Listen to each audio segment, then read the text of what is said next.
मेरी चिंता संजय जी ये है कि मुझे लगता है 2022 में हम तो यूपी वाले हैं, तो यूपी वालों को एक बड़ा लॉस होने जा रहा है। मुनव्वर राणा यूपी छोड़ने की घोषणा कर चुके हैं कि अगर योगी जी 2022 में दोबारा मुख्यमंत्री के तौर पर चुन करके आ जाते हैं तो मैं यूपी छोड़ दूंगा। तो ऐसा एक मेधावी चेहरा, एक ऐसा टैलेंट उत्तर प्रदेश से चला जाएगा, रुखसत हो जाएगा। जी, मैंने तो इनको ये लिखा था कि तुम प्रदेश पे ही क्यों रुकते हो। मैंने ट्वीट किया था इनकी बात के जवाब में, लेकिन प्रदेश पे क्यों रुकते हो भाई, देश ही छोड़ के जाओ ना पूरी तरह से। आखिरकार इन्होंने बड़ा एक दिल से दर्द भरा हुआ एक मुहाजिरनामा लिखा हुआ है, पता नहीं आपके ध्यान में आया कि नहीं आया है। ऐसा मुहाजिरनामा, मुहाजिरनामा के आपको अगर दो चार हम उसके आशार सुनाए तो आपको लगे क्या हा क्या क्या अंदाज है कि मुहाजिर हैं मगर हम एक दुनिया छोड़ आए हैं, तुम्हारे पास जितना है हम उतना छोड़ आए हैं। ये जाके पाकिस्तान में सुनाते हैं, वहाँ बड़ी दाद मिलती है, इस पर तालियां मिलती हैं। तो वहां तो जाके ये सुनाते हैं और यहाँ कह रहे हम छोड़ के चले जाएंगे। अरे तो भाई मुहाजिर होना है तो पूरी तरह से हो, वहीं जाओ जहां तुम ये मुहाजिरनामा सुनाते हो।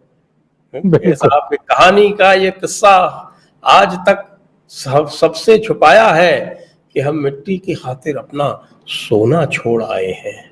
ओहो, क्या बात है ना, आपके कुछ दिल में हल्की सी कशिश हुई कि नहीं हुई? नई दुनिया बसा लेने की एक कमजोर चाहत में पुराने घर की दहलीजों को सूना छोड़ आए हैं।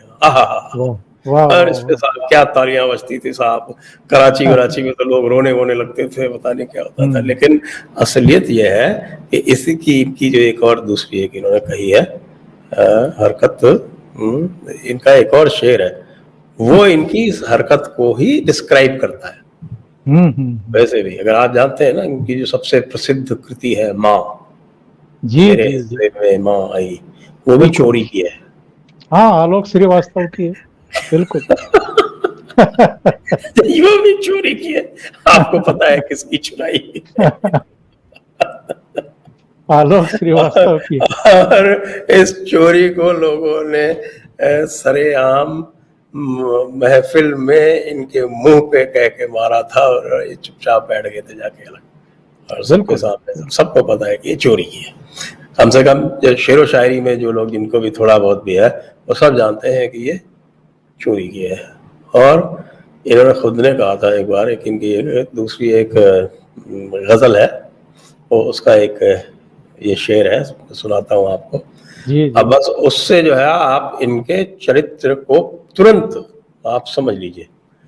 कहते हैं साहब, खुदा महफूज रखे मेरे बच्चों को सियासत से, खुदा महफूज रखे मेरे बच्चों को सियासत से, ये वो औरत है जिसने उम्र भर पेशा कराया है। तो अब आप इस कसौटी पर इनको कसिए और ये बताइए कि ये कौन सा पेशा, कौन सी औरत है, ये कौन है औरत जो बच्चों को पेशा करा रही है। मुझे तो लग रहा है कि ये औरत मुनव्वर राणा ही है जो बच्चों को पेशा करा रही है। तो ये तो कोठे वाली जो है वो बाई है, ये कोठे वाली, और वही कोठे वाली बाई की तरह जो सारी हरकतें है वैसी कोठे वाली बाई की, आप देखिए। एक बड़ा पुराना किस्सा याद दिला दिया आपने। एक बड़े मशहूर गीतकार हैं, अभी हैं, संतोष आनंद। उन्होंने एक गाना लिखा था, बड़ा मशहूर गाना हुआ था। वैसे तो उनके सारे गाने मकबूल हुए फिल्मों में।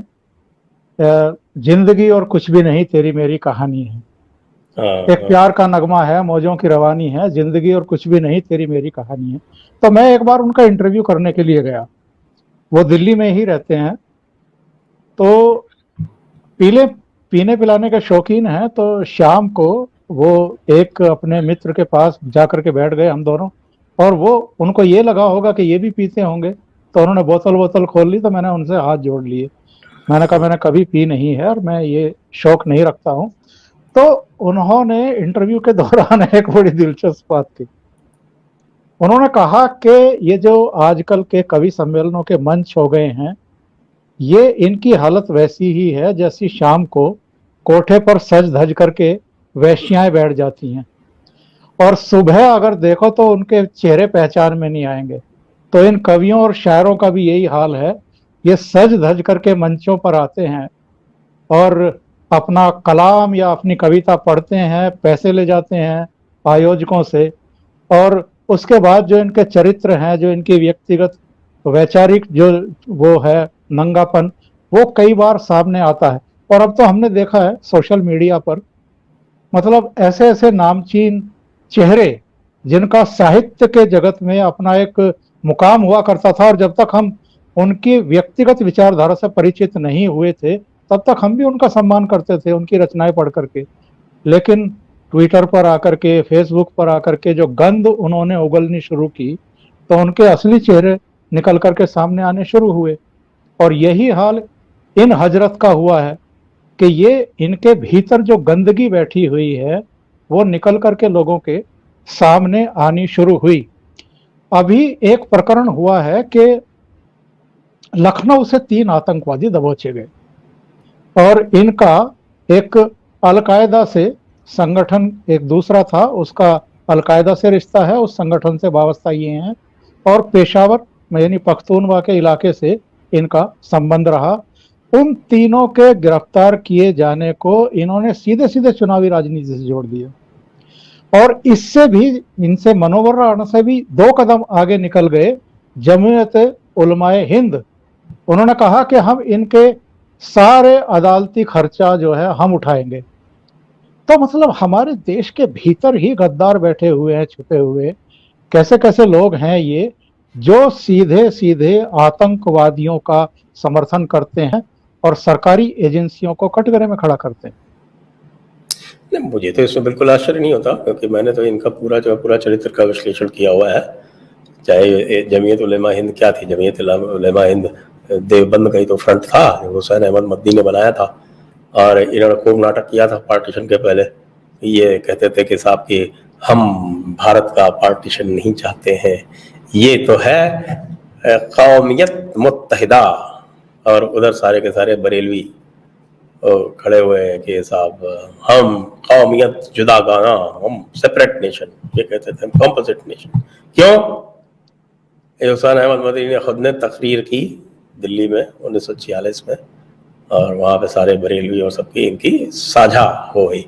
तो इन्होंने उनको समझाया कि देखिए हमारी और आपकी जो मंजिल है वो एक ही है, और हमारे और आपकी दोनों की मंजिल ये है कि इस बर्रे सगीर को, बर्रे सगीर मतलब सब कॉन्टिनेंट, सगीर का मतलब होता है छोटा और बर्रे का मतलब होता है कॉन्टिनेंट, तो छोटा कॉन्टिनेंट यानी सब कॉन्टिनेंट। तो हम इस बर्रे सगीर को, हम इसको पूरे खित्ते को हम इस्लाम की दावत देना चाहते हैं, हम इसको इस्लाम में बदलना चाहते हैं, हम चाहते हैं कि यहाँ रोशनी आए इस्लाम की पूरी तरह से, और यहाँ पर अल्लाह का नूर नाफिज हो।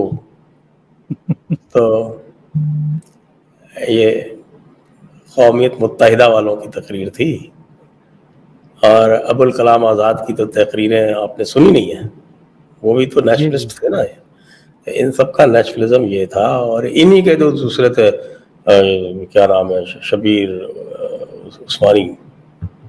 अहमद उस्मानी, वो जो है वो मतलब ये देखिए मिली कुश्ती कैसे होती है कि देवबंद के जो चीफ हैं वो तो कौमियत मुत्तहिदा कर रहे हैं, और जो देवबंद के दूसरे जो थे, और मुत्तहिदा करने के लिए इन्होंने ये बनाया बाकायदा, ये जमीयत उलेमा हिंद, ये देवबंदियों का, इनका हुसैन अहमद मदनी का बनाया हुआ, उस वक्त की बात है, खिलाफत के टाइम की बात है।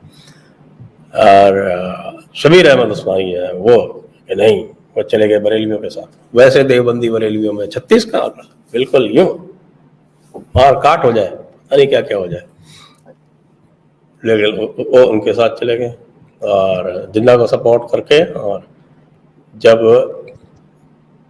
मुल्क तकसीम हुआ, विभाजन हुआ, तो ये जो बरेलवी जिन्होंने जिन्ना को सारी की सारी मास एक्सेप्टेंस और जो आपको मास सपोर्ट जो है सारी बरेलवियों ने इनको दिलवाई जिन्ना को। वरना जिन्ना क्या थे, जिन्ना तो खाली एक वकील थे, बैरिस्टर थे, इंटेलेक्चुअल थे, उनके पास कोई मास सपोर्ट थोड़ी था।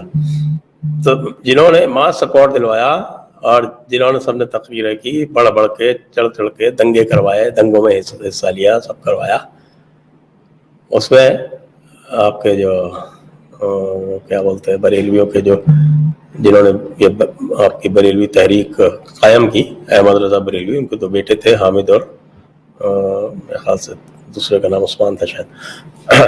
तो ये दोनों और जो इनके जो मेन प्रोपेगेंडिस्ट थे नईमुद्दीन मुरादाबादी, ये तीनों के तीनों पाकिस्तान गए, वहां से वापस चले आए। जी जी।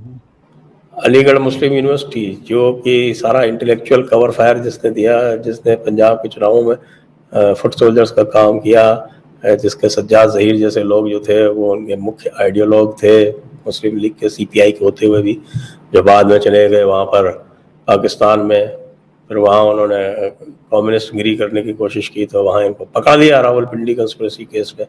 तो नेहरू जी उनको ससम्मान वापस लिया है कि नहीं तुम यहाँ आ जाओ, ने बहुत अच्छा काम किया था, भारत के विरुद्ध षड्यंत्र करके यहाँ। तो ये तो बरेलवियों का हाल था। फिर आपके जमात इस्लामी वाले थे अबुल अला मौदूदी, जिन्होंने बाद में आपके हसन अल बन्ना के साथ में मुस्लिम ब्रदरहुड बनाई, जो पूरे विश्व में इस समय जो है वो आफत मचाते घूम रही है। वो भी कौमियत मुत्तहिदा के हक में थे। उनका कहना था कि भाई अगर एक रहेगा मुल्क तो हमें इसको जो है वो पूरी तरह से इसका इस्लामीकरण करने में आसानी रहेगी। ये रहे उनका विचार था। उनका विचार था। वो भी जो है बाद में पाकिस्तान चले गए और पाकिस्तान में उनकी बड़ी इज्जत अफजाई रही, काफी इंपॉर्टेंट रहे। ये सारे के सारे बरेलवी जिन्होंने पाकिस्तान बनवाया था, इनको वहां पर लात पड़ी और ये सब वापस चले आए। और देवबंदी जो कह रहे थे कि हम पूरे हिंदुस्तान को एक रख के उसको इस्लाम में कन्वर्ट करेंगे, वो वहां जाके चौधरी बन गए। तो खैर वही कहते हैं इसको भी तो कर्म सिद्धांत जो है कहीं कहीं लागू होता है। तो इसलिए जब ये इस तरह की बातें करते हैं तो मुझे बिल्कुल आश्चर्य होता नहीं। ये तो दोगला चरित्र जो है ये तो सिखाया जाता है, शुरू से कहा जाता है। ये तो सब हदीसों में कहा गया है ना, हदीस में कहा गया है कि अगर इस्लाम के फैलाने में किसी भी तरह की धोखाधड़ी करनी पड़े तो वो जायज़ है। ये तो हुजूर की सुन्नत है साहब, हदीस बोल रही है, इससे कोई कैसे इनकार कर सकता है। यहाँ तक कि जो किसी संधि के बारे में भी कहा गया कि भाई ट्रीटी ऑफ हुदैबिया के जो है, जो हुदैबिया का उनका जो मेन पैक्ट जिसको बताते हैं, तो उसके बारे में भी ये कहा गया कि भाई जब तुम कमज़ोर हो तो तुम संधि कर लो और जब तुम मजबूत हो तो दूसरे को छोड़ो मत।